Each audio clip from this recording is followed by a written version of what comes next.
So hello everyone. तो आज हम आप लोग के लिए कुछ साइंस का क्वेश्चंस करवाने वाला हूं। तो ये क्वेश्चंस ने भी एमआर के लिए हैं। तो मेक श्योर आप लोग हमारे चैनल पर नए हैं तो चैनल को सब्सक्राइब कीजिए और बेल आइकन को भी प्रेस कर दीजिएगा, ताकि जो भी मेरे नए नए वीडियो आएंगे तो आपके पास जल्द से जल्द पहुंच जाएंगे। ठीक है, तो चलिए हम अपने टॉपिक को शुरू करते हैं।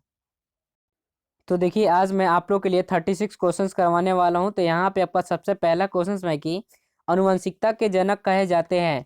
तो जो आपका फर्स्ट का जो सही आंसर हो जाएगा आपका ऑप्शन नंबर सी, मेंडल को कहे जाते हैं अनुवंशिकता के जनक। उसके बाद में क्वेश्चन नंबर 2 में कि अनुवंशिकी इकाई है। तो जो आपका 2 का जो सही आंसर हो जाएगा आपका ऑप्शन नंबर सी, जीन। उसके बाद में आपका क्वेश्चन नंबर 3 में कि अनुवंशिक यूनिट अर्थात जीन होते हैं। तो जो आपका 3 का जो सही आंसर हो जाएगा आपका ऑप्शन नंबर बी, गुणसूत्रों में। उसके बाद में आपका क्वेश्चन नंबर 4 में कि जीन है, क्या है जीन? एक। तो जो आपका ऑप्शन नंबर इसका सही हो जाएगा आपका ऑप्शन नंबर डी, डीएनए का एक भाग है जीन। उसके बाद में अगला क्वेश्चन 5। तो 5 में कि सर्वप्रथम प्रयोगशाला में जीन का संश्लेषण करने वाले वैज्ञानिक हैं। तो जो आपका 5 का जो सही आंसर हो जाएगा आपका ऑप्शन नंबर डी, खुराना। उसके बाद में आपका क्वेश्चन नंबर 6 में है कि एक जीन एक एंजाइम सिद्धांत प्रतिपादित किया था। तो जो आपका 6 का जो सही आंसर हो जाएगा आपका ऑप्शन नंबर सी, बीडल व टैमटम ने। उसके बाद में आपका क्वेश्चन नंबर 7 में है कि जीन को व्यक्त किया जा सकता है। तो जो आपका 7 का जो सही आंसर हो जाएगा आपका ऑप्शन नंबर डी, उपयुक्त सभी तरह से, जो कि आपका ए और बी और सी तीनों सही हो जाएगा। उसके बाद में आपका क्वेश्चन नंबर 8 में कि जीन का वर्तमान नाम देने वाले वैज्ञानिक है। तो जो आपका 8 का जो सही आंसर हो जाएगा आपका ऑप्शन नंबर डी, जोहानसन। उसके बाद में आपका क्वेश्चन नंबर 9 में है कि कोशिका में पाए जाने वाला अनुवांशिक पदार्थ है। तो जो आपका 9 का जो सही आंसर हो जाएगा आपका ऑप्शन नंबर ए, डीएनए। उसके बाद में अगला क्वेश्चन 10 में है कि प्रयोगशाला में सर्वप्रथम डीएनए का संश्लेषण किया था। तो किसने किया था? तो जो आपका 10 का जो सही आंसर हो जाएगा आपका ऑप्शन नंबर बी, खुराना ने किया था। उसके बाद में अगला क्वेश्चन है 11। तो 11 में डीएनए का डबल हेलिक्स मॉडल किसने दिया? तो जो आपका 11 का जो सही आंसर हो जाएगा आपका ऑप्शन नंबर सी, वाटसन व क्रिक ने। उसके बाद में आपका 12 क्वेश्चन कि माता पिता के गुण उनकी संतानों के किसके द्वारा स्थानांतरित होते हैं।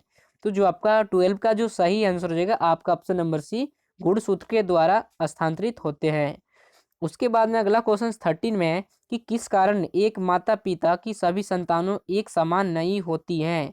तो जो आपका 13 का जो सही आंसर हो जाएगा आपका ऑप्शन नंबर सी, उपयुक्त दोनों, जो कि आनुवंशिक विभिन्नता और बी में आपका वातावरण की विभिन्नता के कारण आपका सभी संतानों एक समान नहीं होती हैं।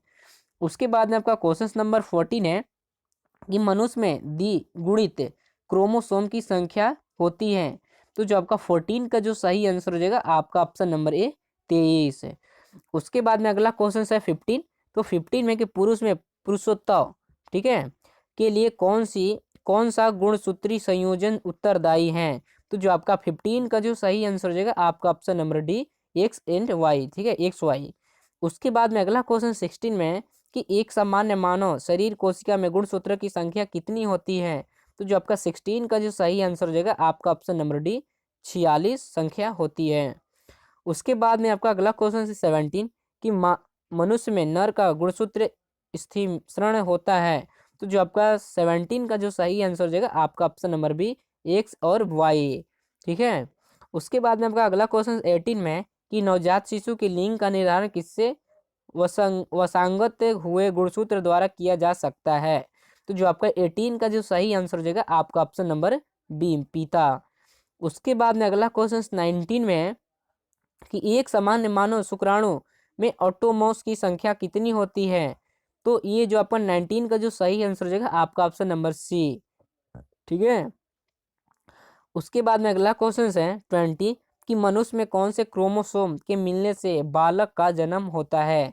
तो ये तो शायद ये सब लोग जानते होंगे, क्योंकि मैट्रिक में तो खूब अच्छे से पढ़ना है इसको, और पढ़े भी होंगे तो आपको शायद याद होगा।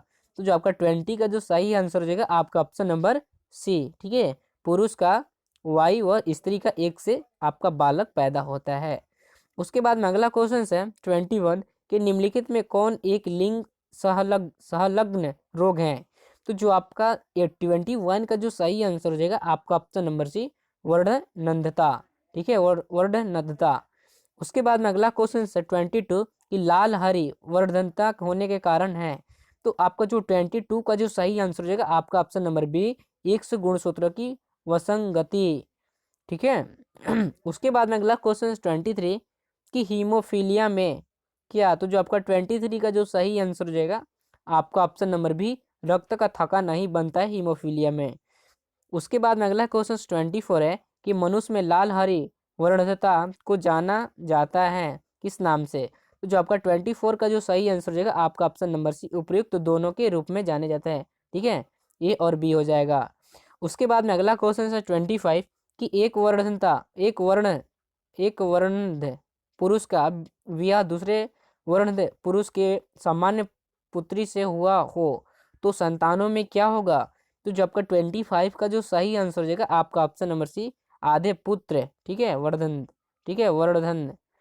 उसके बाद में अगला क्वेश्चन 26 कि एक वर्धांध पुरुष व सामान्य महिला की संतानों में पुत्रों के वर्धंध होने की संभावना है। तो जो आपका 26 का जो सही आंसर हो जाएगा आपका ऑप्शन नंबर डी, 0%। उसके बाद में अगला क्वेश्चन 27 कि शिशु का पितृत्व स्थापित करने के लिए निम्नलिखित में से किस एक तकनीक का प्रयोग किया जा सकता है। तो जो आपका 27 का जो सही आंसर हो जाएगा आपका ऑप्शन नंबर सी, डीएनए का फिंगर प्रिंटिंग। उसके बाद में अगला क्वेश्चन 28 है कि जीन शब्द किसने बनाया था। तो जो आपका 28 का जो सही आंसर हो जाएगा आपका option number B, WL Johansson ने। ठीक है। उसके बाद में अगला क्वेश्चन है 29 कि वर्णनता वाले व्यक्ति को लाल रंग दिखाई देगा। तो जो आपका 29 का जो सही आंसर हो जाएगा आपका ऑप्शन नंबर हो जाएगा सी। ठीक है, हरा दिखाई देगा। उसके बाद में आपका क्वेश्चन नंबर 13 में है कि एक वृद्ध पुरुष एक सामान्य महिला से विवाह करता है, वर्धनता के लक्षण उत्पन्न होंगे उसके। तो जो आपका 30 का जो सही आंसर हो जाएगा आपका ऑप्शन नंबर डी, पुत्रियों के पुत्र में। उसके बाद में अगला क्वेश्चन है 31 कि निम्नलिखित में से कौन सी व्याधि अनुवांशिक है। तो जो आपका 31 का जो सही आंसर हो जाएगा आपका ऑप्शन नंबर ए, हीमोफीलिया। उसके बाद में अगला क्वेश्चन 32 में कि एक व्यक्ति जिसका रक्त समूह ए है सड़क दुर्घटना में गंभीर रूप से घायल हो जाता है तथा चिकित्सक रक्तदान रक्तदान की सलाह देते हैं, उसके संबंधियों का रक्तदान हेतु कहा जाता है जिनके रक्त समूह इस प्रकार हैं। तो जो आपका 32 का जो सही आंसर हो जाएगा आपका ऑप्शन नंबर डी हो जाएगा। ठीक है, 1, 3 व 4। तो आपका 1 में पत्नी और 3 में आपका पुत्र और 4 में है पुत्री। भाई तो दे नहीं सकता। ठीक है। उसके बाद में अगला क्वेश्चन कि गुणसूत्र में होते हैं। तो जो आपका 33 का जो सही आंसर हो जाएगा आपका ऑप्शन नंबर सी, डीएनए और प्रोटीन होते हैं। उसके बाद में अगला क्वेश्चन 34 है कि डीएनए अंगुली छाप का प्रयोग किसकी पहचान के लिए किया जाता है। तो अभी शायद ऊपर आपने क्वेश्चन शायद ये पढ़ा होगा शायद। तो 34 का जो सही आंसर हो जाएगा आपका ऑप्शन नंबर डी, उपयुक्त सभी माता पिता। ठीक है, और बलात्कारी और चो ये सब मतलब कि इसलिए आपका किया जाता है। उसके बाद में अगला क्वेश्चन है 35 कि जीनेटिक्स निम्नलिखित में से किसका अध्ययन है। तो जो आपका 35 का जो सही आंसर हो जाएगा आपका ऑप्शन नंबर बी, अनुवांशिकता और विचरण। उसके बाद में 36 कि लैंगिक जनन से अनुवांशिक विचरण कैसे होता है। तो जो आपका 36 का जो सही आंसर हो जाएगा आपका ऑप्शन नंबर डी, उपयुक्त सभी। तो ये आपका मतलब कि ए और बी और सी आपका जीन के सम्मिश्रण से और आपका बी में क्रोमोसोम में बदलाव से और जीन के मिश्रण से ये आपका मतलब कि लैंगिक जनन में अनुसुकता के विचरण होता है। तो यही आप लोग को कुछ 36 क्वेश्चंस करवाना था। हाँ, थोड़ा सा इस क्वेश्चन में थोड़ा सा बोलने में मुझे थोड़ा सा कुछ प्रॉब्लम हो रहा था यहाँ पे, मैं आप लोग को बता दे रहा हूँ। थोड़ा सा इसको सॉरी बोलना चाहता हूँ इस क्वेश्चन में, ऐसे ऐसे क्वेश्चन में ऐसे ऐसे वर्ड थोड़ा सा पहली बार देखने में थोड़ा अजीब लगता है। ठीक है, तो यही आप लोग को कुछ क्वेश्चंस करवाना था। अगर आप लोग को वीडियो पसंद आए तो प्लीज़ लाइक करें, शेयर करें, कमेंट करें और आप लोग हमारे चैनल पर नए हैं तो चैनल को भी सब्सक्राइब करें। तो मिलता हूँ अगले वीडियो में। Bye bye.